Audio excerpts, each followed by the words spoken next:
Bismillahirrahmanirrahim. Assalamualaikum warahmatullahi wabarakatuh. Alhamdulillahi rabbil alamin. Wassalatu wassalamu ala rasulillahil karim, nabiyyina wa sayyidina Muhammadin wa ala alihi wa sahbihi ajma'in, wa ba'd. Saudara-saudariku, bersyukur pada Allah Subhanahu wa ta'ala, kita masih diberikan kesehatan, kemampuan dan kekuatan untuk menunaikan ibadah siam Ramadan di tahun 1445 Hijrah sampai dengan detik menjelang kita berbuka di rangkaian 10 hari terakhir di bulan Ramadan ini. Semoga seluruh ibadah kita yang kita tunaikan dari awal kita melaksanakan puasa sampai detik ini berkenan diterima oleh Allah Subhanahu wa ta'ala dengan penerimaan terbaik insyaallah. Teman-teman, di pertemuan yang lalu kita telah sedikit banyak belajar untuk memahami isyarat dan tanda-tanda tentang kehadiran malam Al-Qadar. Peluang-peluang yang mungkin bisa didapatkan dari bacaan menyeluruh pada petunjuk di ayat Al-Quran, juga hadis-hadis yang bisa kita akses melalui kitab-kitab para ulama mengenai tanda-tanda datangnya malam Al-Qadar. Bila itu bisa kita rasakan dengan frekuensi yang sampai kepada jiwa, maka kiranya apa yang bisa kita mohonkan kepada Allah Subhanahu wa ta'ala. Lebih tegas lagi, tatkala misalnya Al-Quran memberikan isyarat bahwa suasana yang terjadi saat kita merasakan malam Al-Qadar itu ada kedamaian yang sempurna, salam. Demikian diungkap dengan satu kata di dalam Al-Quran surah ke-97 itu dengan penamaan yang spesifik, surah Al-Qadar. Salam hiya hatta matla'il fajr. Malam Al-Qadar itu dipenuhi dengan suasana ketenangan, kedamaian yang sempurna. Kita pernah ulas di pertemuan sebelumnya bahwa tanazzalul malaikatu warruhu fiha. Saking banyaknya malaikat, bahkan malaikat Jibril juga turun dengan cepatnya mengisi ruang-ruang di bumi, sehingga kepadatan itu melahirkan ketenangan, kedamaian, ketentraman, kesunyian yang mengandung makna, sehingga digambarkan oleh Al-Quran situasi itu dengan salam. Alamnya damai, tenang, tidak nampak berisik yang terlalu menghingar-bingar, tidak tampak suara-suara yang mengganggu, semua serba dirasakan ketenangan dan kedamaian. Dampak dari suasana alam yang tenang itu akhirnya juga memberikan satu frekuensi yang serupa kepada keadaan jiwa bagi orang-orang yang menghidupkan malamnya. Ini catatannya.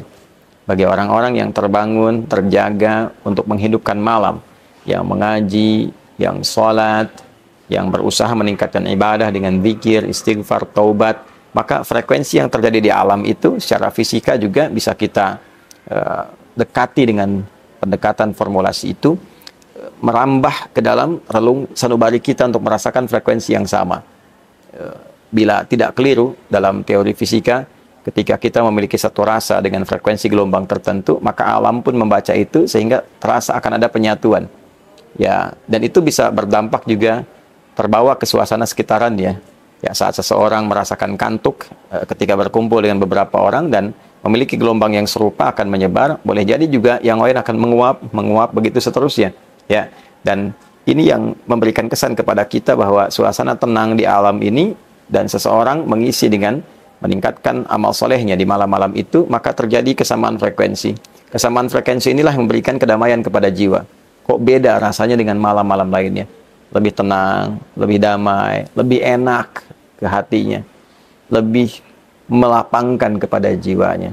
Dalam suasana itulah kemudian Sayyidah Aisyah radhiyallahu ta'ala anha bertanya, mengonfirmasi kepada Nabi SAW yang kelak ini didokumentasikan oleh para ulama di kitab-kitab hadis yang sampai kepada kita sebagai bimbingan.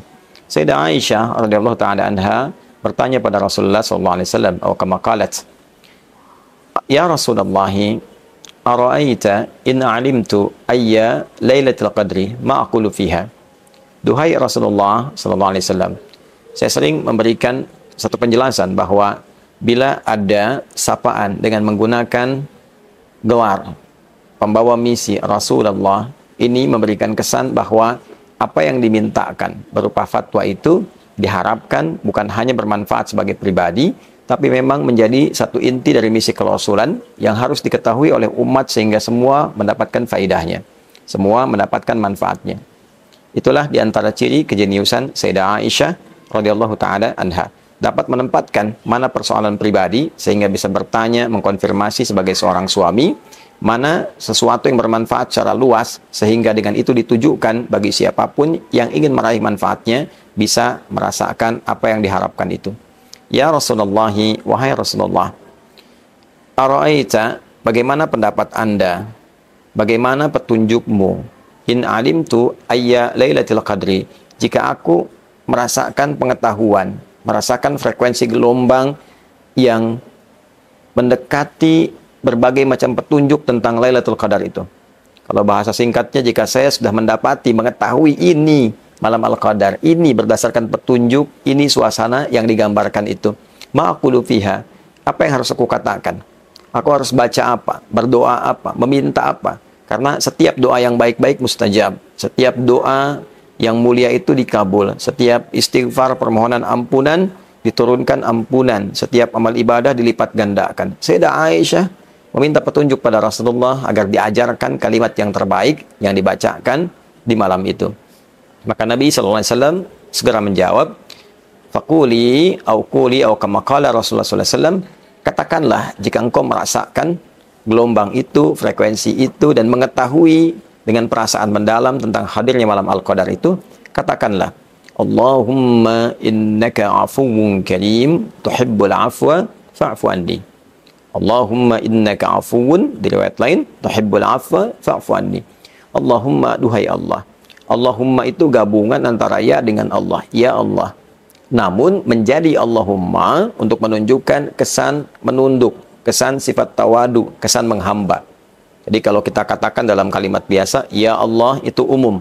Tapi kalau kita ingin jadikan bentuknya bentuk tawadu, bentuk bersimpu untuk bermohon, maka rubah kalimatnya dengan menggabungkan keduanya, tapi katanya diungkapkan menjadi kata yang baru. Allahumma. Ini menunjukkan ketundukan, sifat bersimpu dan tawadu. Memberi kesan bahwa berdoalah dengan tawadu. Berdoalah dengan bersimpu. Berdoalah dengan khusyuk. Wadhkur rabbaka fi nafsika tadarruan wa khifatan wa dunal jahri minal qaul. Demikian petunjuk di Al-Quran surah Al-A'raf surah 7 ayat 205 itu. Sebutlah nama Allah, minta dengan segenap rasa jiwamu dengan khusyuk, dengan memohon penuh harap. Ya Allahumma innaka afuwun, sungguh engkau maha pemaaf, maha pengampun, maha penghapus dari segala yang salah. Karim, engkau pun maha mulia, yang sangat memuliakan orang-orang yang mau kembali kepadamu. Tuhibbul afwa, engkau mencintai seluruh sifat pemaafan dan ampunan. Engkau yang paling suka mengampuni, engkau yang paling senang memaafkan. Fa'fu anni, aku mengakui banyak salah, untuk itu mohon maafkan kesalahanku. Aku mengakui banyak dosa, untuk itu mohon ampuni seluruh dosaku. Aku mengakui banyak khilaf, untuk itu mohon ya Allah sempurnakan dengan segala kebaikan yang menutup seluruh khilafku. Ternyata yang diminta oleh Nabi SAW kepada umatnya adalah memohon ampunan Allah, mengoptimalkan taubat. Karena dengan taubat itu cinta Allah bisa didapatkan. Ini shortcut, ya, jalan paling singkat meraih cinta Allah sehingga membuka semua akses ke lapangan hidup di seluruh alam yang akan kita atau sedang kita singgahi, dunia, alam kubur sampai ke akhirat. Untuk memudahkan semua akses itu, maka cara cepatnya minta ampunan Allah. Sehingga ketika turun ampunan, cinta diberikan. Itu ada di Al-Quran surah ke-3 isyaratnya, ayat 31. Qul in kuntum tuhibbunallaha fattabi'uni. Kalimatnya, yuhibbukumullah wa yaghfir lakum dhunubakum. Katakan Muhammad SAW, jika kalian hamba-hambaku serius mencintai aku, maka buktikan cinta itu dengan mengikuti tuntunan Rasulullah. Bagaimana Nabi mengajarkan kita untuk mendekat kepada Allah, untuk bersikap, untuk beramal, ikuti apa yang Nabi tunjukkan. Kemudian yang terjadi selanjutnya, yuhibbukumullah, maka Allah akan berkenan mencintaimu. Nah, terkait pembahasan kita substansinya, yuhibbukumullah wa yaghfir lakum dzunubakum. Jika Allah sudah mencintaimu, maka yang pertama diberikan adalah mengampuni seluruh dosa yang pernah kau lakukan. Jadi cinta Allah itu mendatangkan ampunan. Kalau sudah diampuni, bersih keadaannya, cinta datang, maka akses dibuka. Bukankah ayah yang mencintai anak memberikan apapun yang diminta anak selama baik? Ibu yang mencintai anak memberikan pusat perhatian dan kasihnya kepada anak tanpa batas. Maka tidak bisa kita bayangkan, laisa kamitslihi syai', tidak ada perbandingannya. Bagaimana dengan Allah yang tidak ada serupa dengannya, yang sangat mencintai, yang maha menyayangi? Jika sudah mencintai seorang hamba, maka apa yang mustahil bagi Allah untuk diberikan? Inilah suasana malam Al-Qadar yang bisa kita mintakan. Inilah rahasianya mengapa kita diajari dalam setiap jeda-jeda salat tarawih untuk bermohon kepada Allah dengan doa yang tadi dibacakan. Inilah yang mungkin bisa kita optimalkan di antara sekian amalan bila kita merasakan malam Al-Qadar itu tiba. Bukan hanya meningkatkan sholat, bacaan Al-Quran, tapi juga bagaimana menggemakkan taubat dalam diri kita, sehingga mengakar kepada jiwa dan membawa perubahan, khususnya pasca Ramadan, kita menjadi insan yang lebih baik. Semoga Allah mengabulkan, semoga Allah menganugerahkan, dan semoga Allah memberikan jalan hidup yang lebih baik, sampai kita wafat insya Allah dalam keadaan husnul khatimah. Allahumma taqabbal minna innaka antas sami'ul alim, wa tub alaina innaka antat tawwabur rahim. Rabbana atina fid dunya hasanah wa fil akhirati hasanah wa qina adzaban nar. Wa sallallahu ala sayyidina Muhammad wa ala alihi wa sahbihi ajma'in.